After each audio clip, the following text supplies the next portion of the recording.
Like, don't listen to anyone. Everybody's scared. Everyone tells you how things worked out, but it worked out for you that way. So don't listen to anyone because their experience is unique to who they are. You know what I mean? And then a lot of people will try to put their fears on you. You can't do that. No, you can't do it.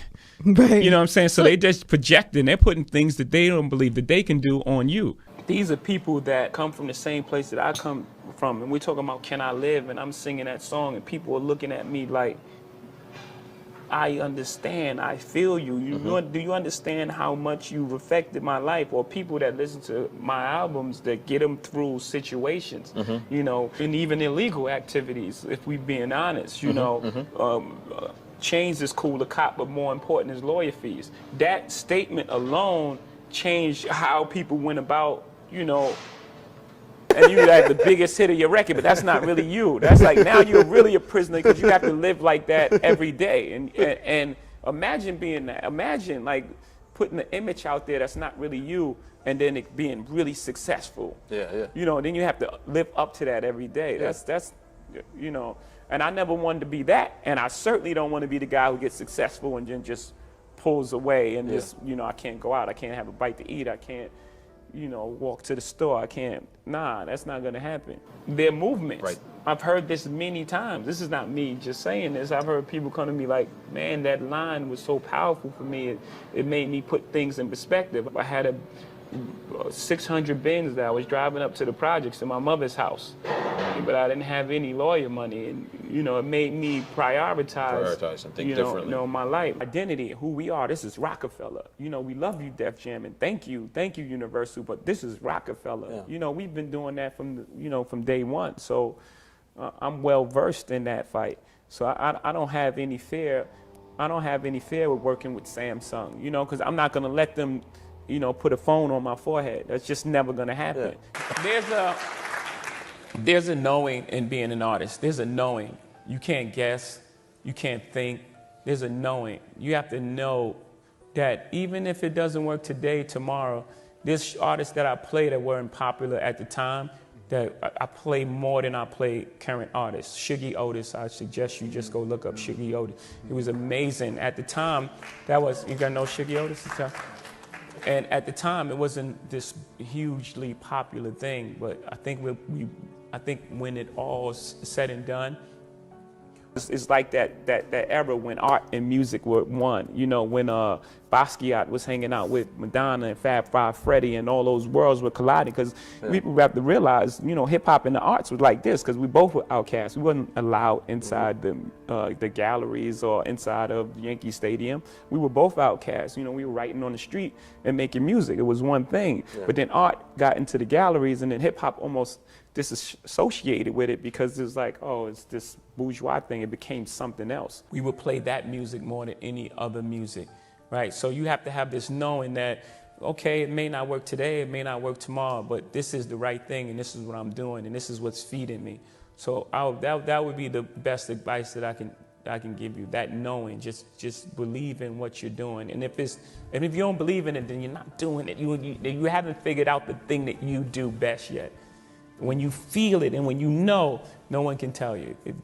You only have to be right once. My uncle, he was telling me, like, my uncle said I never sell 1 million records. Mm-hmm. I sold 1 million records like 1 million times. So he was, I'm sure I'm his nephew. I don't think he meant any malice. He wanted the best for you, but he just was projecting his fears right. and things that, are you crazy? How are you going to do that? How? I'm sure there's things that I do now that he can't believe that I was able to accomplish. But he couldn't even see it at the time. So he was just projecting, putting his fears on me. So the whole thing is just, and always believe you're great, even before anybody else believes it. I had the track and the hook to Holy Grail, way back then. Yeah. So I can't say I officially started then. I had pieces of music and ideas. And then, when Timberland and we caught that vibe, then it was a pretty short period of time. It was over like a couple weeks. It was okay. over, maybe 2 weeks, maybe 3. Let's just say 3 weeks, and it was done. Most people that were successful growing up from where I was from never came back. So it was never a dialogue on how'd you do it, what happened. There was no mentoring program there. There was no going back and grabbing a person and teaching them trade or, what it is that you do, and then that person go back and grab 2 people, and then, and it goes from there.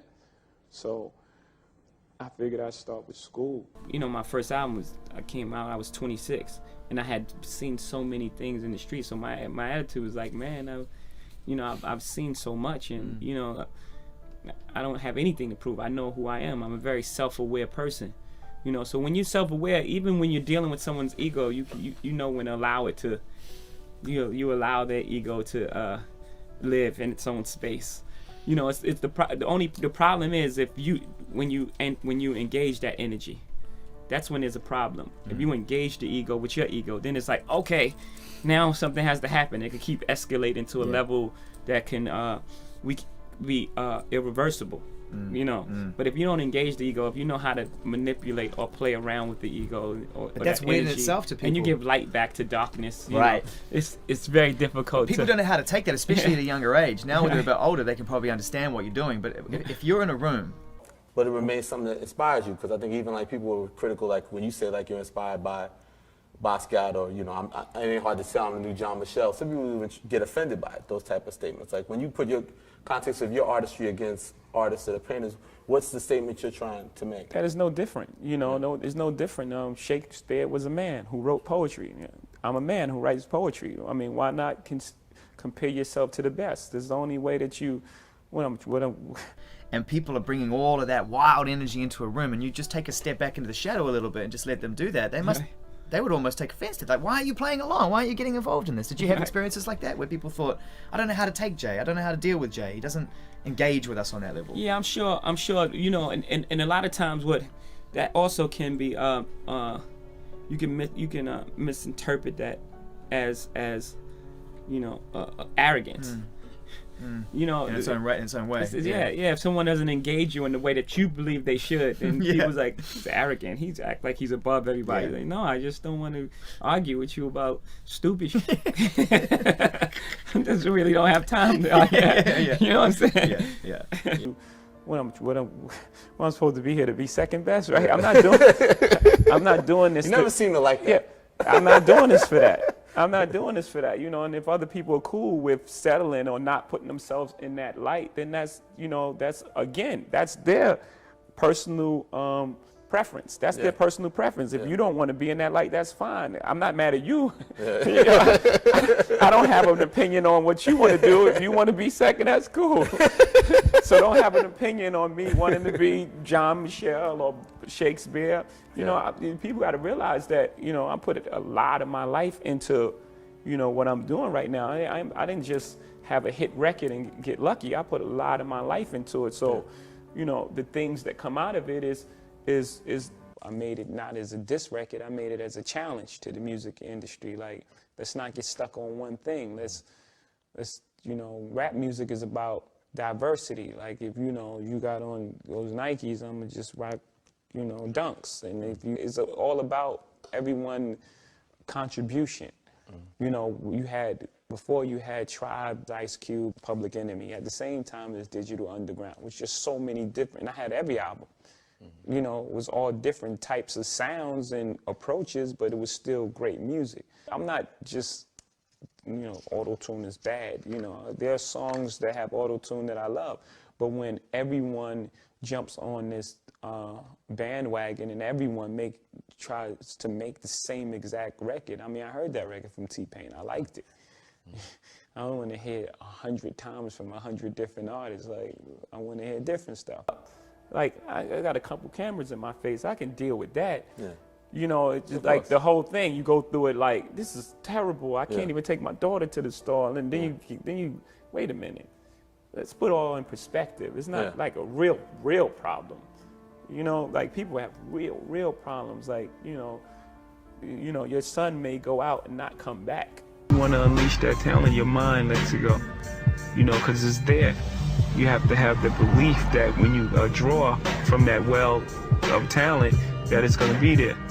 You have to have that belief that when you go into the basket, no one that's on that court can stop you.